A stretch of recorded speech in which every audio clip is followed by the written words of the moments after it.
Biscuit পছন্দ করে না এমন মানুষ কিন্তু খুব কমই আছে। বাচ্চা থেকে বড় সবারই কিন্তু এই বিস্কিট অনেক বেশি পছন্দ। আসসালামু আলাইকুম everyone, welcome back to my video. আজকে আপনাদের সাথে বিস্কুটের রেসিপি শেয়ার করব, তাও আবার একদম হাতের কাছে থাকা উপকরণ দিয়ে। তো ফার্স্টে আমি একটা বোলের মধ্যে নিয়ে নিচ্ছি 2 কাপ পরিমাণে ময়দা, চাইলে আটাও দেওয়া যাবে। হাফ চা চামচ দিয়ে দিচ্ছি বেকিং পাউডার, 1/3 কাপ দিয়ে দিচ্ছি আইসিং সুগার।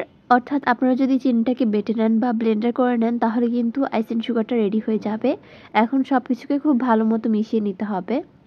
আর তারপরে এখানের মধ্যে আমি 1 কাপ পরিমাণে সয়াবিন তেল নিয়ে নিচ্ছি। তেলটা এখন অল্প অল্প করে দিয়ে একটা ড্রো বানিয়ে নিতে হবে। এই ড্রোটা কিন্তু তেল দিয়েই বানাতে হবে। সো দেখতেই পাচ্ছেন আমি অল্প অল্প করে কিন্তু তেল দিয়ে একদম ভালো মতো এগুলোকে মেখে নিচ্ছি। দ্বিতীয়বারও আমি তেল দিয়ে দিচ্ছি, আবারও খুব ভালো মতো মিশিয়ে নিচ্ছি। মানে যতক্ষণ না পর্যন্ত একটা ড্রো হয়ে যাবে ততক্ষণ পর্যন্ত তেল দিয়ে ভালো মতো মিশিয়ে নিতে হবে। এখানে কিন্তু আমার 1 কাপ তেল পুরোপুরি লাগেনি। 1 কাপ থেকে প্রায় 1 টেবিল চামচের মতো তেল বেঁচে গিয়েছিল।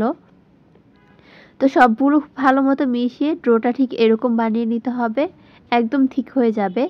এখন এখান থেকে অল্প একটু পরিমাণে ড্রো আমি হাতের মধ্যে নিয়ে নিচ্ছি। এই পার্টটা স্লো করে দিয়েছি যাতে আপনারা বুঝতে পারেন যে এটার কনসিস্টেন্সিটা ঠিক কীরকম হবে। এখন দেখুন হাতের সাহায্যে এরকম রাউন্ড করে তারপর চাপ দিয়ে নিলেই কিন্তু বিস্কুটের শেপ হয়ে যাচ্ছে। এখন একটা বড় সাইজের প্লেট নিয়ে নিচ্ছি। এখন এখানের মধ্যে কিছুটা পরিমাণে তেল ব্রাশ করে দিব আর তারপর একটা একটা করে বিস্কুট দিয়ে দিচ্ছি। আপনারা দেখেই বুঝতে পারছেন যে জাস্ট সেটাকে একটু রাউন্ড করে চেপে দিলে কিন্তু বিস্কুটটা রেডি হয়ে যাচ্ছে। অনেকক্ষণ যে এগুলোকে মথে নিতে হবে সেটারও কিন্তু কোনো ঝামেলা নেই। তো এরকমভাবে আমি সবগুলো বিস্কুটই বানিয়ে নিচ্ছি। তো সবগুলো আমি এই প্লেটের মধ্যে নেওয়ার পর একটা চামচ নিয়ে নিচ্ছি। এই চামচের পিছনের অংশটা দিয়ে এই বিস্কুটগুলোর মাঝখানের মধ্যে এরকম চেপে দিচ্ছি। তাহলে কিন্তু এটা সুন্দর একটা ডিজাইন ক্রিয়েট হবে। একদম সিম্পল ডিজাইন বলতে গেলে এটাই হবে। তো সবগুলোতে এরকম চেপে দেওয়ার পর মাঝখানে আমি একটা একটা করে কিশমিশ অ্যাড করে দিচ্ছি। এতে করে কিন্তু বিস্কিটটা দেখতে অনেক বেশি লোভনীয় হবে, সবাই খুব বেশি পছন্দ করবে। আর ট্রাস্ট মি, এটা এত বেশি মজা ছিল, আমি আসলে এক্সপেক্টও করিনি যে এটা এতটা বেশি মজা হবে। এখন এটাকে আমি বেক করে নিব। তার জন্য চুলায় একটা বড় সাইজের হাঁড়ি বসিয়ে নিচে একটা স্ট্যান্ড বসিয়ে দিচ্ছি। আর তারপর আমি প্লেটটা বসিয়ে ঢাকনা দিয়ে রেখে দিব। দেখতেই পাচ্ছেন এখানে কিন্তু আমি কোনো রকমের লবণ বা বালু ইউজ করিনি, এত সহজে এই বিস্কিটটা বানানো যায়। প্রায় 15 থেকে 20 মিনিট এটাকে আমি বেক করে নিয়েছি। বিস্কুটগুলো একদম রেডি।